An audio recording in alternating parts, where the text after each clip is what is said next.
பரோட்டா சாப்பிட்டா தூக்கமின்மை தூக்கம் வராது, சரியாக தூக்கம் வராது. பரோட்டா அதில் என்ன சேர்த்துருக்காங்களோ தெரில.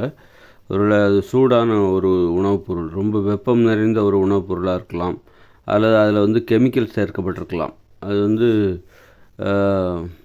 அதில் கெமிக்கல் சேர்க்கப்பட்டிருக்கலாம். அதில் நிறைய சுத்திகரிப்பு பண்ணுறதுக்காக அந்த மாவு மைதா மாவு அதை சுத்திகரிப்பு பண்ணுறதுக்காக ப்ளீச்சிங் பவுடர்லாம் சேர்க்குறாங்க. அந்த ரசாயனம் சேர்த்துருக்கனால அது அதில் செய்யப்பட்ட அந்த பரோட்டாவை சாப்பிடும்போது தூக்கமின்மை ஏற்படுது அப்படின்னு கூட சொல்லலாம். அதனால் பரோட்டா சாப்பிட்டா தூக்கம் வராது, அதை மனசில் வச்சுக்கணும். பரோட்டாங்கிறது சாப்பிடக்கூடாது அப்படின்னா அது சாப்பிட்டா என்ன ஆகும், நீங்கள் அதை நினச்சிக்கணும்.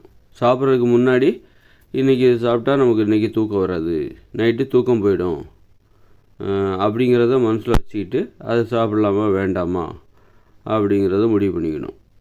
அதனால் எந்த ஒரு உணவுப் பொருளும் நம்ம ஏன் சாப்பிடக்கூடாது, ஏன் சாப்பிட்லாம் அதோட விளைவுகளை தெரிஞ்சுக்கணும். அது ஏற்படுத்துகிற விளைவுகள், மோசமான விளைவுகளை கண்டுபிடிக்க தெரிஞ்சுக்கிட்டாலே போதுமானது. ஒரு உணவுப் பொருளை எதுக்காக சாப்பிடக்கூடாது, சாப்பிட்றதுக்கு முன்னாடி இதை சாப்பிட்டா இன்றைக்கி தூக்கம் வராது, தூக்கம் போயிடும், இன்றைய தூக்கம் நம்மை விட்டு போய்விடும், தூக்கம் இல்லாமல் நம்ம இன்றைக்கி இரவு தவிக்கப் போகிறோம், ஆழ்ந்த தூக்கம் என்பது வரவே வராது அப்படிங்கிறத நல்லா தெரிஞ்சுக்கணும். நிறைய பேர் ஏன்னா பரோட்டா ரொம்ப ஆர்வமாக சாப்பிட்டுட்டு இருப்பாங்க, ஆனால் அவங்களுக்கு தூக்கம் வராது. தூக்கம் வராதுக்கு இந்த பரோட்டா சாப்பிட்டது தான் காரணம் அப்படிங்கிறது அவங்களுக்கு தெரியாது. தெரியாமலே அவங்க அடிக்கடி இந்த பரோட்டா வாங்கி சாப்பிட்டுட்டே இருப்பாங்க. அதனால் சாப்பிட்றதுக்கு முன்னாடி உங்களுக்கு தூக்கம், நீங்கள் பரோட்டா சாப்பிட்ற அன்றைக்கெலாம் உங்களுக்கு தூக்கம் வருதா நல்லா கவனித்து பாருங்கள். பரோட்டா சாப்பிட்ற போதெல்லாம் உங்களுக்கு தூக்கம் வருதா, அதுமாதிரி கோழிக்கறி சாப்பிடும்போதெல்லாம் உங்களுக்கு நல்ல தூக்கம் வருதா, அதெல்லாம் கவனிக்கணும். வரல அப்படின்னா கண்டிப்பாக கோழிக்கறி சாப்பிட்டாலும் தூக்கம் வராது, பரோட்டா சாப்பிட்டாலும் தூக்கம் வராது. அந்த அளவுக்கு ஒரு உணவு நமக்குள் ஏற்படுத்துகிற விளைவுகளை நம்ம கண்டுபிடிக்கணும். அப்போ அடிக்கடி இந்த மாதிரி பரோட்டாலாம் சாப்பிட்டா அப்புறம் உங்கள் வாழ்நாளில் தூக்கங்கிறது உங்களை விட்டு போயிடும். என்னென்னைக்கெல்லாம் நீங்கள் சாப்பிட்றீங்களோ பரோட்டா, அன்னன்னைக்கெல்லாம் உங்களுக்கு தூக்கம் உங்களுக்கு இல்லை. அப்போ உங்கள் உடல் ஆரோக்கியம் எந்த அளவுக்கு பாதிக்கப்படும். மறுநாள் ரொம்ப சோர்வாக இருப்பீங்க. நல்லா தூங்கினா தான் மறுநாள் உற்சாகமாக இருக்க முடியும்.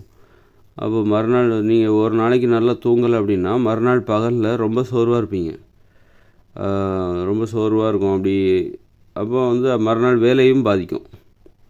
மறுநாளோட வேலையும் நீங்கள் செய்ய வேண்டிய வேலைகளும் ரொம்ப மந்தமாக போயிட்டே இருக்கும். அந்த அளவுக்கு அதோடய விளைவுகள் பார்த்திங்கன்னா, நைட்டு தூக்கம் வருவதில்லை, அத்தோடு முடிந்து விடுவதில்லை. நைட்டு தூக்கம் பரோட்டா சாப்பிட்டா, இன்றைக்கி நீங்கள் பகலில் பரோட்டா சாப்பிட்டா இந்த இரவு உங்களுக்கு தூக்கம் வராது, அத்தோடு முடிஞ்சு போகாது. அடுத்த நாள் பாருங்கள் சோர்வாக இருக்கும்.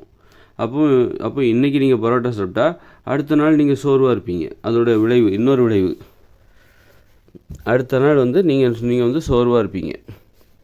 இன்றைக்கி பரோட்டா சாப்பிட்டா அதோடய விளைவு பார்த்திங்களா, இன்றைக்கி பரோட்டா சாப்பிட்டா இன்றைக்கி தூக்கம் வராது, நைட்டு தூக்கம் வராது. அப்புறம் அதுக்கு அடுத்த நாள் நீங்கள் சோர்வாக இருப்பீங்க, ஏன்னா நைட்டு தூங்கலை, அதனால் நீங்கள் சோர்வாக இருப்பீங்க. அப்புறம் அதுக்கு அடுத்த நாள் நைட்டாவது நல்லா தூக்கம் வருமா அப்படின்னா கொஞ்சம் வரும். கிட்டத்தட்ட இயல்பு நிலைக்கு திரும்புறதுக்கு நீங்கள் நல்ல ஒரு தூக்கம் தூங்குவதற்கு 2 நாள் ஆகும். ஒரு நாள் பரோட்டா சாப்பிட்டிங்கன்னா நல்ல ஒரு தூக்கம் தூங்குவதற்கு 2 நாட்கள் தேவைப்படும். 2 நாள் கழித்து 2-3 நாட்கள் கழித்து தான் மீண்டும் பழையபடி நல்ல ஒரு ஆழ்ந்த தூக்கத்தை நீங்கள் அனுபவிப்பீர்கள். ஆழ்ந்த தூக்கம் உங்களுக்கு அப்போ தான் பழைய மாதிரியான தூக்கம் அப்போ தான் வர ஆரம்பிக்கும். ஒரு 2 நாளாவது தேவைப்படும். 2 நாள் அதோட பாதிப்பு. ஒரு வேளை நீங்கள் ஒரு 4 பரோட்டா சாப்பிட்டீங்கன்னா அதோட விளைவு 2-3 நாளைக்கு தொடரும். மீண்டும் பழைய நிலைக்கு திரும்புறதுக்கு, பழைய நிலையில் திரும்பி நீங்கள் நல்ல ஒரு ஆரோக்கியமான தூக்கத்தை தூங்குவதற்கு 2-3 நாட்கள் ஆகும். அந்த அளவுக்கு ஒரு மோசமான பாதிப்பு இந்த உணவு மூலமாக ஏற்படும். அதனால் யாரோ ஒருத்தருக்கு எனக்கு அப்படியெல்லாம் ஒன்றும் இல்லைங்க, அதனால நான் சொல்கிற உண்மை பொய்யாகி விடாது. யாரோ ஒருத்தர் விதிவிலக்காக அவங்களோட உடல் தன்மையை பொறுத்து அவங்களுக்கு அது எதுவும் செய்யாத மாதிரி தோணலாம். ஆனால் இது பெரும்பாலானவர்களுக்கு ஏற்படுத்துகிற ஒரு விளைவு என்னென்னா தூக்கம் வராது. 2-3 நாளைக்கு உங்களுக்கு சரியாக தூக்கம் வராது.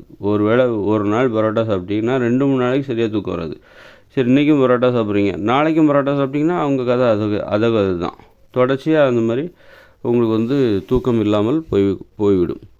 அடிக்கடி பரோட்டா சாப்பிட்டுட்ருப்பாங்க, அப்போ அவங்களுக்கு அடிக்கடி தூக்கம் வராமல் போய்விடும் என்பதை மனசில் வச்சுக்கணும்.